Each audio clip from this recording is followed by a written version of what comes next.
गोकुळचा नवा अध्यक्ष कोण यावरनं चर्चा सुरू झाली आहे। सुयेकरांच्या नावावरती शिक्कामोर्तब झालंय, पण जिल्हा बँकेमध्ये बैठक झाल्यानं नवा बदल्याची चर्चा आहे। दरम्यान हसन मुश्रीफ यांचे चिरंजीव नावेद मुश्रीफ यांच्या नावाचे मतदारसंघामध्ये कार्यकर्त्यांकडनं पोस्टर लावण्यात आलेले आहेत।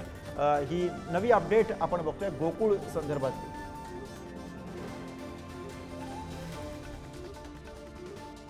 आणि याच घडामोडीविषयी आपल्याला अधिक सांगतात कोल्हापुरातून प्रतिनिधी शेखर पाटील आपल्यासोबत आहेत। शेखर,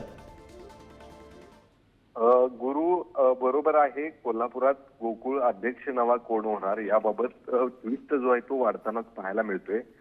नेमका अध्यक्ष कोण होणार या संदर्भातली उत्सुकता जी आहे ती अनेकांना लागून राहिलेली आहे। कारण सुयेकर यांच्याच नावाची चर्चा जी आहे ती पाहायला मिळत होती। त्यांच्याच नावावरती शिक्कामोर्तब होईल अशी माहिती होती।